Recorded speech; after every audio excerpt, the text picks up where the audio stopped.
ये heritage and culture में हम एक कदम और आगे बढ़ते हैं। हम इस बुक का 11th क्लास का क्या है किताब बेटा? Introduction to the Indian art. ये जो किताब है हम इसका लास्ट चैप्टर 8 कर रहे हैं, जिसका नाम है some aspects of Indo Islamic architecture. हमने पिछले लेक्चर में मांडू यानी कि मालवा आर्किटेक्चर फीचर्स को बहुत डिटेल में कवर किया।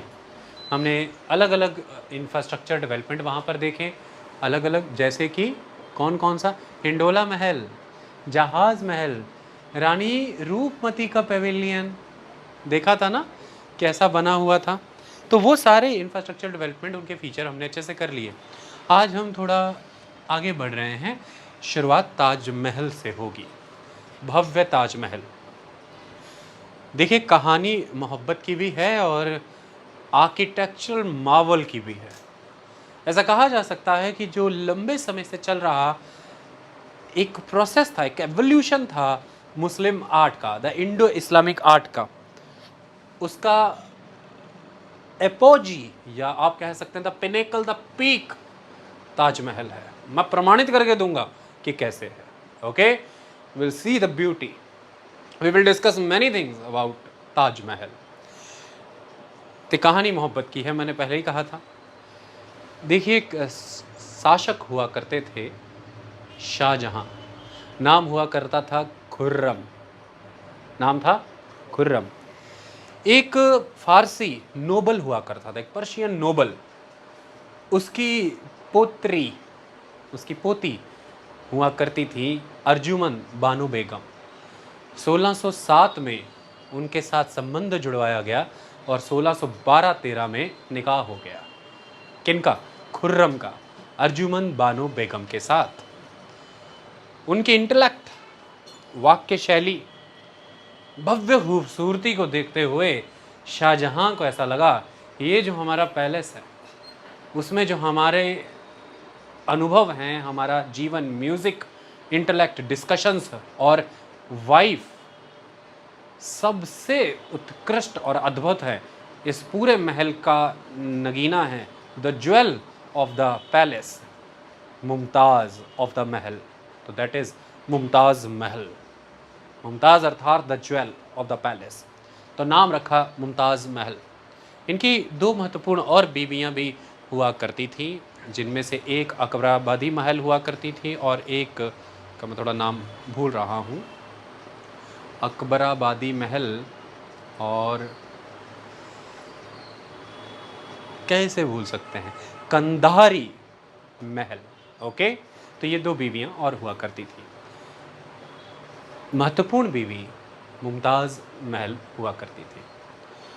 ऐसा माना जाता है कि जब अपनी 14th संतान को जन्म देने वाली थी मुमताज़, तो खुर्रम 1631 जून का महीना दक्कन के कैंपेन कर रहे थे, पता होना चाहिए आपको। दक्कन के कैंपेन कर रहे थे, दक्कन पे चढ़ाई करनी थी और संबंध इतने घनिष्ठ थे अर्जुमन बानो बेगम के साथ कि वो उस अवस्था में भी उनके साथ थी कि मुझे चलना है, आपके साथ ही चलना है। वो उनको एकम्पनी कर रही थी और जून 1931 की 1631 की बात है, डिलीवरी उनकी होनी थी, संतान को उत्पन्न करना था। ऐसे में कुछ कॉम्प्लिकेशंस हुई और बुरहानपुर में ही इन कॉम्प्लिकेशंस के दौरान जून 19, बार बार 19 से निकल रहा है, जून पहले तो नहीं कह दिया था, जून 1631 को अर्जुमन बानो बेगम का देहांत हो जाता है, खत्म। पहले अस्थाई रूप से, फौरी रूप से ताप्ती नदी के किनारे ही जैनताबाद नाम से उनको टेम्परेरी मैनर में वहां दफनाया जाता है। तो याद रखें, ये बहुत डीप फैक्ट है, यूपीपीसीएस में क्वेश्चन आया है। ओके, ताप्ती नदी के किनारे पहले उन्हें दफन किया गया, जैनताबाद नाम रखा गया उसका। जिस संतान को जन्म दे रही थी वो थी गौहरा खान। गौहरा खान 14वीं संतान थी, कॉम्प्लिकेशंस की वजह से देहांत हो गया। मान लीजिए कि जब शाहजहां को खबर मिली तो जैसे शरीर से आत्मा ही मुक्त हो गई, खत्म ही हो गए, दरबार की गतिविधियों में शामिल होना बंद कर दिया। दरबारी लेखक बताते हैं, इतिहासकार बताते हैं, जो कि कई वीडियोस में भी पहले बताया गया है, बीबीसी की एक वीडियो है उसमें भी बताया गया है कि पहले कुछ 8-10 सफ़ेद बाल दाढ़ी में हुआ करते थे, ऐसे ही निकाल देते थे, देखते ही देखते दिनों में पूरी दाढ़ी सफ़ेद हो गई। इस तरह से वो सदमा ले गए अपने ऊपर, राज दरबार में आना बंद, दरबारी काम करना बंद है। इस तरह से एक कह लीजिए कि एक सेक्लूजन में चले गए, ख़त्म। लेकिन फिर महत्वपूर्ण ये था कि उन्हें वापस लाना था। जो वुमेन उन्हें वापस लेके आएगी वो भी महत्वपूर्ण है, उसके बारे में आज हमें डिस्कशन नहीं करनी, लेकिन फिर उनकी बेटी के द्वारा उन्हें वापस लाया गया। आई बात समझ में? अपने कामकाज उन्होंने शुरू किए और ये निश्चित किया कि हमें एक पैराडाइसिकल सेटिंग में डेवलपमेंट करनी है, the final resting place of the Mumtaz. तो अब बनेगा ताज। तो 1632 में आरंभ होता है। लगभग 22,000 कारीगरों के सामर्थ्य और मेहनत के बाद, लगभग समस्त 20 वर्षों का समय देने के बाद पूरा का पूरा कॉम्प्लेक्स एग्जिस्टेंस में आता है। लेकिन जो महत्वपूर्ण ढांचा है, जो ताज है, वो 1638 में ही मुकम्मल हो जाता है, 6 बरस में ही। 1632 में आरंभ होकर के 1638 में मुकम्मल हो जाता है। और जो पूरा का पूरा कॉम्प्लेक्स है, जिसमें बहुत कुछ है, मैं अभी बताऊंगा, ये कंप्लीट होता है 1654 के अराउंड। ओके, लगभग अपने जीवन के अंतिम बरस आगरा के किले में कैद होकर के खुर्रम ने बिताए, अर्थात शाहजहां ने, और उन्हें औरंगजेब ने कैद किया था, उन्हीं की संतान ने। और जब अंत हुआ समवेयर अराउंड 1666 के अराउंड, तो उन्हें भी दफनाया गया उन्हीं के बगल में। किनके बगल में? मुमताज़। तो उन्हीं के बगल में उनको दफना दिया गया। That was the thing. आई बात समझ में? तो आज जब वहाँ पर जाते हैं तो आपको 2 कब्रें मिलती हैं, एक शाहजहां की और एक मुमताज़ महल की। आप वहाँ जाके क्या देखते हैं और असली में वो कब्र कहाँ है, ये भी मैं आपको बताऊंगा। ताजमहल जब आप आज देखने जाते हैं तो वो यूनेस्को की वर्ल्ड हेरिटेज साइट का हिस्सा है। उसकी सिंप्लिसिटी, उसकी परफेक्शन, एलिगेंस, उसकी सिमिट्री, उसका बैलेंस और उसके स्टाइलिस्टिक पैटर्न, सोफिस्टिकेशन, स्ट्रेंथ, और आज दिन तक उसका ओरिजिनल कंडीशन में लगभग प्रिजर्व्ड रहना उसे अपने आप को एक अद्भुत नमूने के रूप में स्थापित करता है। सन 2000 में जब विश्व स्तर पर 7 नमूने चुनने थे, जैसे कि चुने जाते हैं, हमेशा की प्रथा है, तो उनमें से फिर उन 7 वंडर्स में एक ताजमहल भी जोड़ा गया था। तो ये 7 नमूनों में से एक नमूना माना गया है।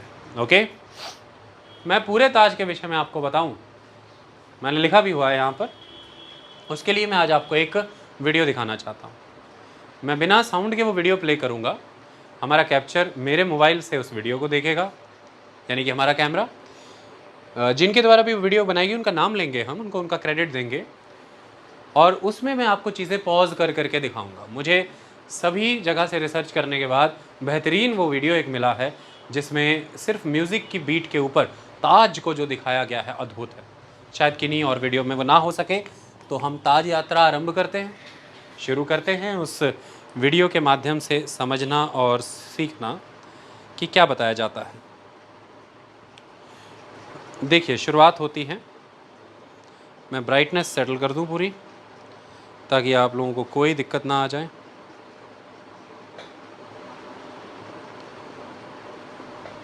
देखिए, ताज का आरंभ हुआ। चलिए हम इसको और सेटल करते हैं, हम इसको बड़े फ्रेम में ले आते हैं। दिस द ताज, दिख रहा है? लाइट्स ऑफ करने की ज़रूरत तो नहीं। अब मैं यहाँ पर बैक करके रोकना चाहूँगा। हमने क्या पाया यहाँ पर? ताज को अगर हम ध्यान से देखें तो यहाँ पर हमें क्या दिखा स्टार्टिंग पे? This is the entrance gateway, this is the entrance gateway. और ये किस साइड पे है? The southern side of the Taj. तो ताज एक दीवार से घिरा हुआ मॉन्यूमेंट है, जिसकी दक्षिणी 2 दीवार यहाँ पर आपको नज़र आ रही है। उस दक्षिणी दीवार पर एक एंट्रेंस गेटवे बना हुआ है और ये सैंडस्टोन का बना हुआ है। Okay, it is of sandstone. इस गेटवे को जब आप एंटर कर जाएंगे तो सीधे सीधे एक वाटर बॉडी आपको मेन स्ट्रक्चर के प्लिंथ के पास ले जाएगी। ये वाटर बॉडी सेंटर में एक वाटर पूल बनाती है। अगर आप ध्यान से देखें तो यहाँ पर 4 बाग शैली की पालना हुई है, यानी कि 1 2 3 4, 1 2 3 4, जिसको कौन क्रॉस कर रहा है? 2 मेन पाथवेज। लेकिन हर बाग अपने आप में फर्दर फिर 1 2 3 4 में बटा हुआ है।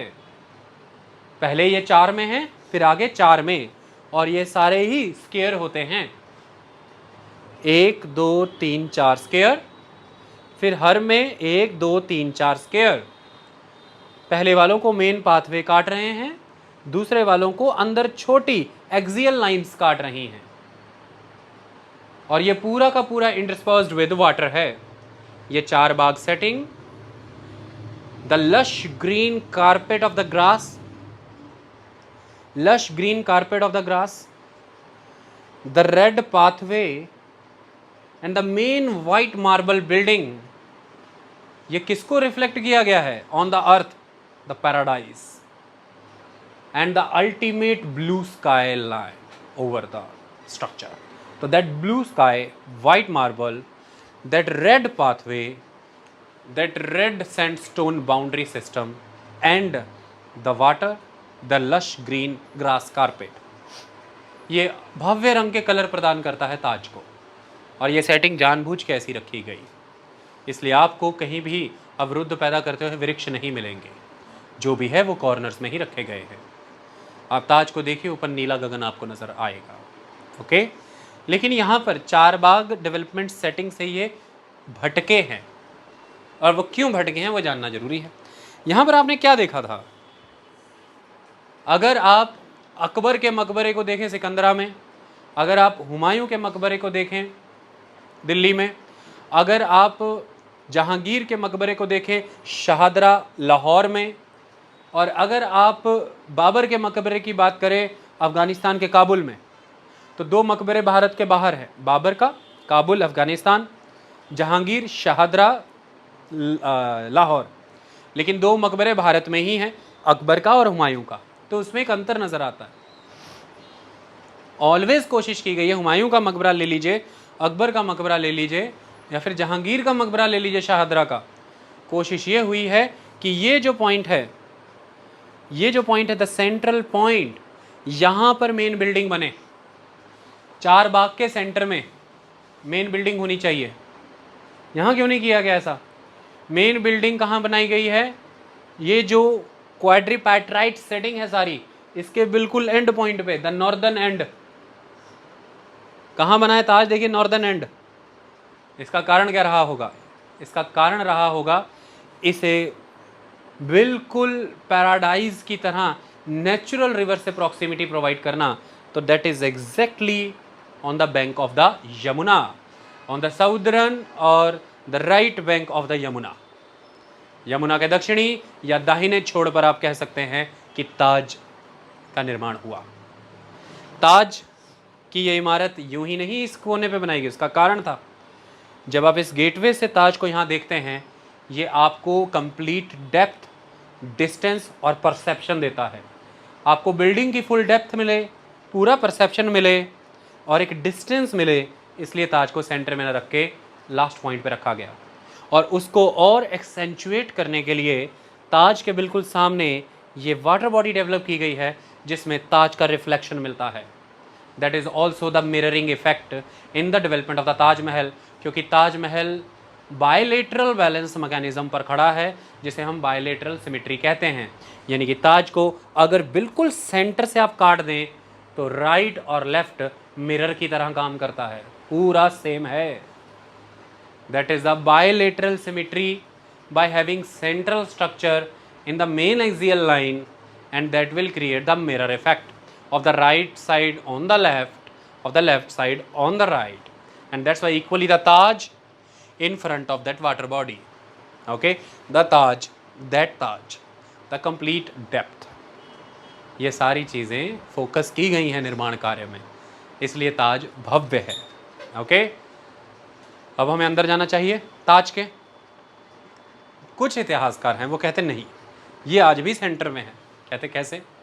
कहते आप पूरे ताज को कंसिडर करिए, पूरे ताज को कंसिडर करिए। तो जो पूरे ताज को कंसिडर करते तो ताज के पीछे यमुना, यमुना के पीछे अब बताते हैं कहाँ मिलना है आपको।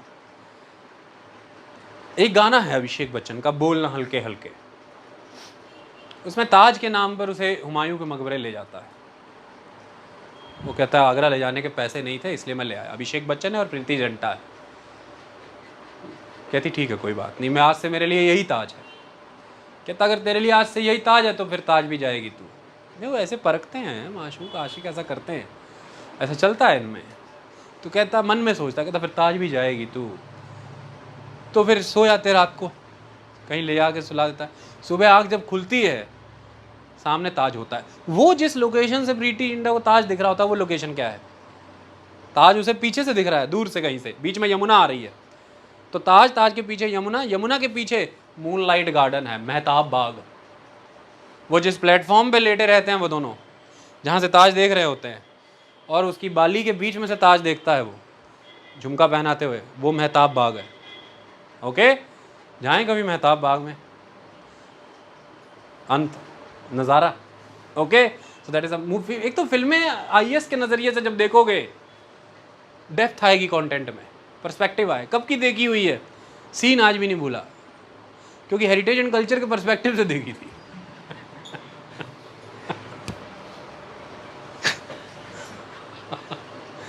अब क्या क्या कर, इतना पैशन है काम के प्रति कि जो देखते हैं अरे यार पहले पर्दे पर जो भी दिखाया जा रहा है उसको यदि सही जीवन में उदाहरण बना के प्रस्तुत कर दो, और क्या चाहिए बताओ। यही तो इमेजिनेशन की पावर होती है। झुमके से ताज दिखा दिया हमने, मेहताब बाग पहचान लिया कि ये वही मेहताब बाग है। तो करमवीर, अभी पूरी फिल्में आपने नहीं देखी इसलिए पूरी घबरा रहे हो, जब देख लोगे ठीक हो जाएगा। मुद्दे की कहानी ये है, चलो अच्छी बात है। ये जो ताज है इसके पीछे आपको मिलेगा मेहताब बाग, पीछे यमुना, उसके पीछे मेहताब बाग। ये कुछ कुछ यहाँ बना कुछ दिख भी रहा होगा यहाँ पर। ओके, तो अब वो कहते हैं अगर मेहताब बाग को ले लो, मेहताब बाग बीच में ओरिजिनल बहती पैराडाइज रिवर, और फिर ताज को रहो, तो वहाँ से जब गेटवे तक आओगे तो ताज सेंटर में है। फिर वो कहते हैं फिर सेंटर में ही है, अगर मेहताब बाग को भी इंक्लूड कर लो तो। ऐसा भी पॉइंट ऑफ व्यू है। Okay, that is the point.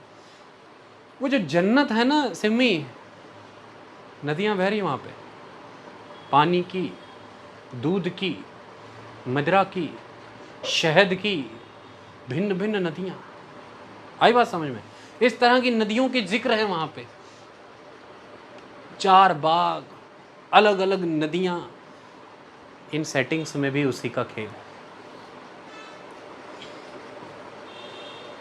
Babar के द्वारा पहला बाग बनवाने का काम भारत में आगरा में किया गया था। महत्वपूर्ण चीज यह है कि जब मुगल भारत आए हैं तो उनके पहले जो फोकस रहा करता था वो फोर्ट, किले बनाने पर रहा करता था। ठीक है, लेकिन मुगलों का आर्किटेक्चरल स्कीम में जो बहुत बड़ा कंट्रीब्यूशन है और जो कंसेप्ट उन्होंने दिया है वो है गार्डन्स। मुगल किस लिए गाने गाते हैं? मुगल गार्डन्स। ओके, उसका पर्पस रहे होंगे ऑर्डर।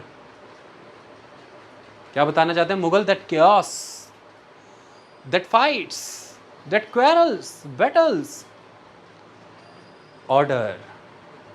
4 बाग, उसमें भी 4, path, symmetry, balance, setting, simplicity yet beautiful, like the religious perspective. जहां धर्म है वहां पर क्या है? Order. We will install the dharma, the justice, we will provide the order to the society like this garden. और बंजर भूमि को भी लश ग्रीन कर देंगे। सेमी एरिड एरिया में आए हैं भारत में, उपजाऊ कर देंगे, भव्य बना देंगे। तो कई तरह के मैसेजेस उनके बागानों के द्वारा दिए जाते थे।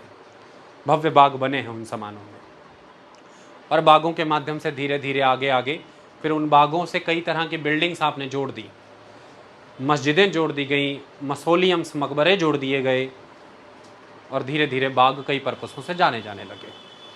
मुगलों से जानकार हुए बाग। ओके, सो गार्डन्स, तो इसलिए ये गार्डन अपने आप में महत्वपूर्ण है। अब हमें अंदर जाना चाहिए, देखना चाहिए कि और वो आपको क्या दिखलाते हैं।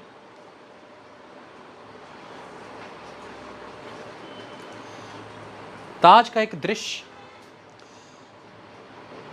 हम जिनके माध्यम से दिखा रहे हैं, जिंजर लाइन मीडिया के द्वारा बनाया गया ये वीडियो है, हम इन्हें पूरा श्रेय देते हैं इस वीडियो का। इसमें हमारा कोई योगदान नहीं है, सिर्फ और सिर्फ एक्सप्लेनेशन के, कंप्लीट योगदान इस कंपनी का होगा। ओके, देखिए वो वाटर बॉडी जो दूर से आपको उतना अस्तित्व नहीं दिखा पा रही थी, नज़दीक से आप देखें तो आपको वो ताज और ये ताज नज़र आ गया होगा, और पता भी लग गया होगा कहाँ बैठ के फ़ोटो खिंचाते हैं सारे। ओके, ये आप करमबीर जहाँ खड़े हैं, ये है द सेंटर। करमबीर, हमें आगे बढ़ना होगा। इस दरवाजे से अंदर जा कर के आप पहुँचे थे ताज के भीतर। यह है मेन एंट्रेंस, द दरवाज़ा टू द ताजमहल, सैंडस्टोन से बना हुआ है।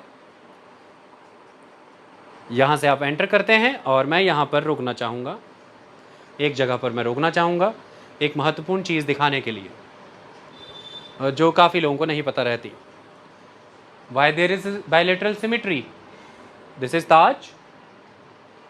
Look at the two identical buildings on the left and right of the Taj. One on the west is the mosque, and one on the right is the mehman khana, the guest house. Similar look, exact replica, to provide the balance to this central building. Okay, तो ताज के अंदर ताज है, और ये दो इमारतें हैं, दो इमारतें, एक मस्जिद, एक मेहमान खाना। ये दोनों चीज़ें याद रखनी है आपने। अब हम जब यहाँ से टॉप से ताज को देख रहे हैं, टॉप से भी दिखाई, अच्छा रुक गया है भाई, ये आप भीतर से देख सकते हैं। एंट्रेंस भीतर से फुली डेकोरेटेड है। आर्चेस के इन कॉर्नर्स को क्या कहा जाता है, जो ट्राइंगल?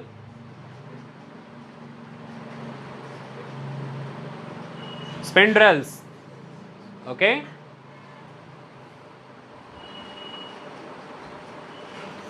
यहाँ पे महत्वपूर्ण चीज़ जो दिखाने वाली थी, जो मेन गेट एंट्रेंस आपको एंट्री प्रोवाइड करती है, वो गार्डन की तरफ दोहरा मेहराब, डबल आर्चेस सिस्टम है, जिसमें से आपको इस गेटवे के अंदर खड़े होकर के ही ताज दिख जाता है। ओके, यहाँ पर खड़े होते ही ताज आपको दिख जाता है, और आप यहाँ पर देख सकते हैं रिसेशंस हैं, वॉल है, वॉल में अंदर की ओर रिसेशन है, और रिसेशन में क्या नज़र आते हैं, अर्ध मेहराब, हाफ डोम्स आपके सामने हैं, यहाँ पर काम कर रहे हैं। ओके,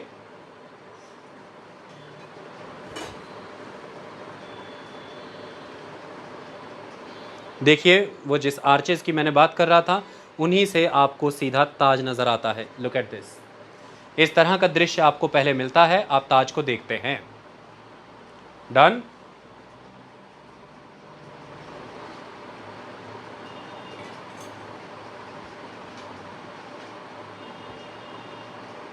अब यहाँ पर हमें देखना है, ये क्या है, वॉल है, पर वॉल में क्या बनाई गई है, रिसेशन। इसे क्या कहा गया है, रिसेशन।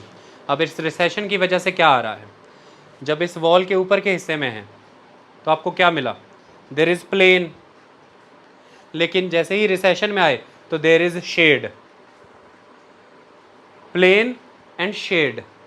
और दूसरा इफेक्ट क्या आ रहा है, solid and void, solid void, plain shade, ये सारी चीज़ें इंक्लूड की गई हैं इस तरह की रिसेसेस प्रोवाइड करके, जिनको आर्च शेप प्रोवाइड की गई है। ओके, जालीदार खिड़कियां नज़र आ रही होंगी आपको, शेवरॉन पैटर्न ऑब्जर्व कर रहे होंगे आप।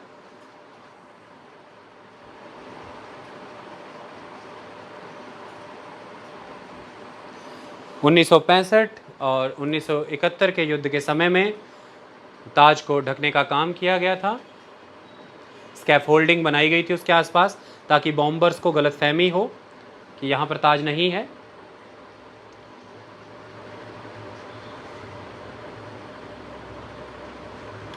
ये ताज का मेन प्लेटफॉर्म है जिस पर ताज खड़ा है। आपको ये रिसेशंस नज़र आ रही होंगी, तो आपने क्या सीखा इससे? ताज एक स्क्वायर कंस्ट्रक्शन है, ताज एक प्लिंथ पर खड़ा है। ये प्लिंथ बेस्ड कंस्ट्रक्शन भी एक यूनिक चीज़ थी मुगलों के इस आर्किटेक्चरल फीचर में।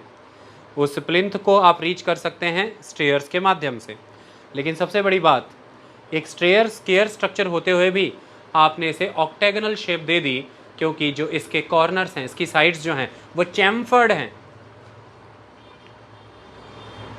ओके, तो एक ऑक्टेगनल अपीयरेंस ये देता है due to the chamfered sides. ये देखिए, वन चैम्फर, सेकंड चैम्फर, उस तरफ भी वन चैम्फर, सेकंड चैम्फर, उधर भी चैम्फर्स। ओके, तो chamfered sides are there in the Taj which will give you octagonal appearance. Okay, अष्टभुजाकारी अपीयरेंस प्रोवाइड करेगा ये आपको। Look at this, the high and the low relief features, the high and the low relief features, the very important। तो marble के ऊपर आपने carving करके high and low relief features बनाए हैं। ये एम्बेलिशमेंट का एक तरीका है। दूसरा तरीका एम्बेलिशमेंट का कैलीग्राफी है। तीसरा तरीका एम्बेलिशमेंट का पेट्राड्यूरा है। और चौथा तरीका एम्बेलिशमेंट का टेसेलेशंस हैं। टाइल्स के अलग अलग पैटर्न्स का यूज़ किया गया है। तो high and low relief carvings, calligraphy, tessellations and pietra dura, इस तरह का and arabesque, pietra dura and arabesque, इन 4 तरह के एम्बेलिशमेंट का पूरे ताज में प्रयोग हुआ है। ये खूबसूरत चीज़ है। ओके, परफोरेटेड जालीज भी एक तरह के एम्बेलिशमेंट का अधिकार। लुक एट द बारीकियाँ, पत्तियाँ आपको पूरी जीवंत दिखेंगी, जितनी को मुड़ी होनी चाहिए उतनी की मुड़ी नजर आएंगी। और पीछे का प्लेटफॉर्म में थोड़ा भी हार्शनेस नज़र नहीं आएगा, जबकि उसी मार्बल से पत्ती उभारी है, उसी मार्बल से बेल बूटा उभारा गया है। Okay, it's a clear cut Persian influence, Persian and Indian influence, that is the flower and the plants of different type. What the Persian influence? The Timurid kingdom, the ancestor of the Indian Mongols, that is the Mughal, we are talking about the Mughal architecture, and the ancestors, the Temur Lung. So he revived the area occupied by the erstwhile Persian kings. So he occupied the Persian area. The main region was Khwarizm, Khurasan, that area. So that's why you can call Mughals, the Timurids also, Persianite. Persian language, Persian art and culture, Persian culture, architectural features. So clear-cut Farsi prabhav, Persian influences. And the concept of the garden is the gift of the Persian influence. The concept of the garden in India, the Mughal garden, it is the concept given by the Persian architectural style. Okay, that is the aspect.